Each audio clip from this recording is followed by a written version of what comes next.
Welcome back to our show, Start Anew. And we have talked about a number of things. Dr. Dizon, if you were to summarize everything that you have talked about, put it in a nutshell, to you, what is the best source of alternative medicine? After knowing, after you go to come to the Philippines, in any country, man, it's always medicine, medicine, medicine. As a matter of fact, I used to work over at an SNF, I think it was. And there was a lady there. These are all geriatric patients, all retired people, and they are in this nursing home. And there was this lady. The nurses called her the unit philosopher. I would go there and take her to her room to give her a treatment, and she would say, I hate this place. You know why? 4 o'clock, they wake me up, give me a pill. Before breakfast, I'll have another pill. After breakfast, another pill. All day long, I have medicine, medicine, medicine. It's so bad. My mouth tastes like the bottom of a bird cage. we were laughing at her, but she's right. Medicine is nothing but distributing pills. What can you say about the alternative medicine? God created us and gave us everything that we're supposed to need. But man messed up. When we do messed up because of poor lifestyle, we go back to the source of life. We ask for healing and forgiveness. Then you do your part. God created things in nature that we can use. And if we do that, God can work with those things. If we put in our body so many things that will clog it, well, no wonder we'll end up sicker. God is the ultimate source of healing. We just do our part. We do our thing, maybe herbs, nutrition, and so on. But that person had better be connected to the source of healing in life. If he or she is not, then it would be such a waste. We have a purpose in life. We are set here on earth to make a difference, to do something. And as a Christian, I believe we're created to glorify Him. If you don't have that in your mindset, then it would have been a life that is wasted. Wow. We tell our patients, they are asked by some visitors, why do you want to live? And we tell them this: God will save you if you have a purpose and a plan for your life. It has to be bigger than you. There are millions of patients with cancer. There are millions of patients asking to have a longer life. What makes you different from them? You pledge your life and tell the Lord, you save me, you help me, I'll do my best to be such a blessing to others that you will be glorified. So when they are asked, and one foreigner came and visited her patient and asked him, why do you want to live? And she said, to serve God and my fellow man. If that is the orientation of patient, why should not God save that person? Exactly. That is the only reason why you are going to have longer life. Or not, unless God is giving you time so that you can change your life. But most of the time, we tell patients, you should not say, I want to survive so I can take care of my family. Everybody wants that. Or enjoy life more. Everybody wants that. Okay? Mm-hmm. And it's not bad to think about that. Yes. That you have to have something greater than yourself. Serving God and serving others will be the most wonderful thing one can ever do. It improves the quality of your life? It did.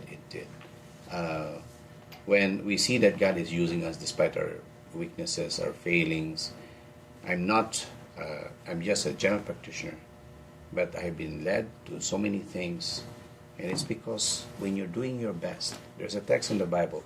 Have you seen a diligent man? He will stand before kings. God has led us Proverbs. to stand to the high people on earth because we're doing our best in helping people.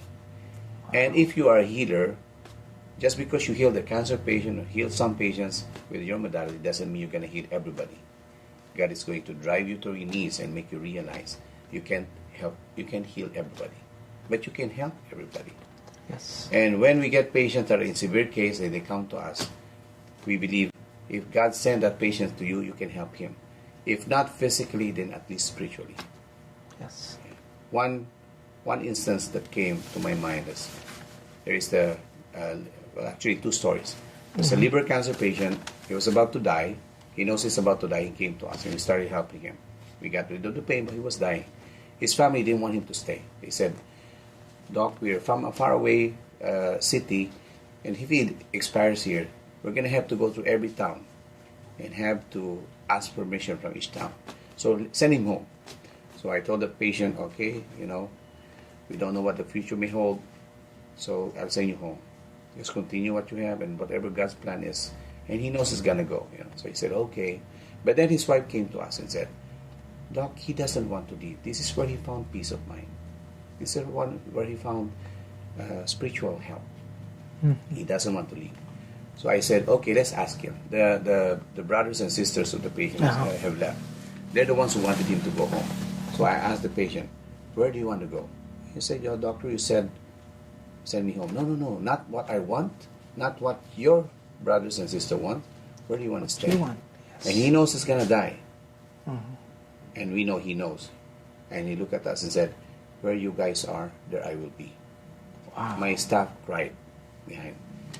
Another patient, same case, nasopharyngeal cancer. He's done chemo, radiation, everything, terminal. We can't do anything. I look at him, his face was burned, his face like this. Blood was coming out, oozing from his nose. He's got a tube here so he can eat, and he's got a tube here so he can breathe. We worked with him so that the swelling would subsided and the pain was gone. We got him morphine, but we know he's going to go. Eventually, we sent him home. Then the family sent a Christmas card. They said, we were asked, they're from UP Los Baños, and we were from Olongapo. And she said, we were asked why we sent our patient to you. We know he's about to go. We know he was dying. And we sent our patient to you. And we told them, our neighbors, because that's where we found physical, mental, emotional, and spiritual healing. Wow. We were able to help our dad. He wasn't ready, but you were able to help our dad. And now as a family, we unite and we pray. They're different Christian group, different denomination. But that instance that they stayed with us, we're able to help heal their family. We're able to unite them with love. Wow. Death is going to come to us sooner or later, whether you have cancer or not. And we don't know about tomorrow. But we should know the one who holds tomorrow.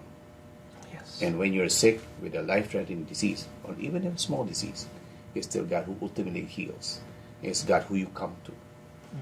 You can go to any healer, but it's God's will they should be hoping to work with. So healing is a very sacred trust. For doctors, for non-doctors, it is a sacred job, a sacred trust. You're not going to get fulfillment if it's just the money aspect you're looking at.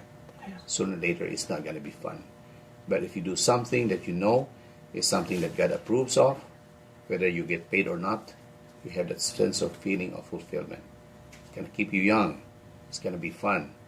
And you're going to be glorifying God the whole way through. I was touched with the point that you said, and that is not just the body healing, but the spiritual healing. There is a text in the Bible, I think it's Luke 5:17. Remember the experience of people who wanted their friend or their relative or whatever healed by Jesus, but they can't go through the door. So they broke They broke the roof and lowered him down. The verse before that, your sins are forgiven you.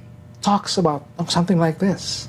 It says, and it came to pass in those days that there were doctors of the law and Pharisees from all different towns in Judea who were there, who were present.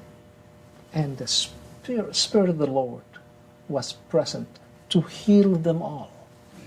This was not bodily healing. Yes, it was spiritual It's healing. spiritual healing.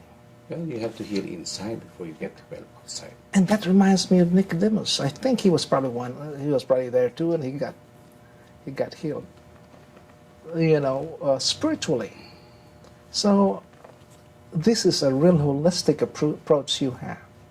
The Bible is a holistic book. It doesn't divide the spirit and the body. It says Beloved, I wish above all things that you prosper in health, even as your soul prospereth. When you put the two together, you realize that as a physician, the sacred trust given by your patient to you is something that heaven is looking at. And our job as physicians is to teach people how to be healthy, to get healthy. That may require a little bit more time than what a normal doctor gives, but eventually it will make a difference. There's a movie that I watch, and the character there had this to say. He says, if you treat the disease, you win some, you lose some. But if you treat the patient, you always win. Even if the patient dies, you always win. That's Patch Adams. Yes, he was a funny guy. Yes, he was a funny guy, but he was looking at the patient as a person. Yes. And if you look at them, and you know someday, it's not going to be about what religion you belong to. Yes. God is going to divide people left and right. Say, I was hungry, you didn't feed me. I was naked, and you didn't clothe me. I was poor, I was, I would probably say I had cancer, you added more chemotherapy against me. It's what you did to the least of this, you've done also to me.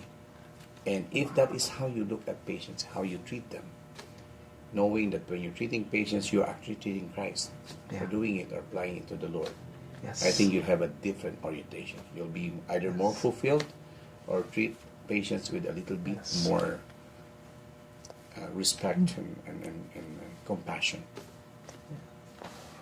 Well, I think we have discussed quite a bit of things about alternative medicine. And I am inviting everyone to watch some video on some of these modalities that Dr. Dizon is talking about. For example, like charcoal poultice, making pills, concoction, ointment, and doing actual massage. We will have videos on this that will be shown. Friends, especially from here in the Philippines, we are recording this from Iloilo. Watch these videos. It will tell you a lot. Medicine doesn't have to be expensive. So I encourage you to watch these videos. This is HCBN. Start a new program. I'm sure there will be more videos coming up. God bless. View the whole Start a New program, starting with the opening interview with Dr. Samuel Dizon, parts 1 and 2, and the closing interview. There are lectures on what is natural healing on Christianity, parts 1 and 2. God's marvelous self-healing body. Cancer, it can be prevented, parts 1 and 2. Alternative program for kidney disease. Diabetes. Whys and hows of detox. Learn about modalities used for healing such as body massage, hot stone massage, ventosa, charcoal pack,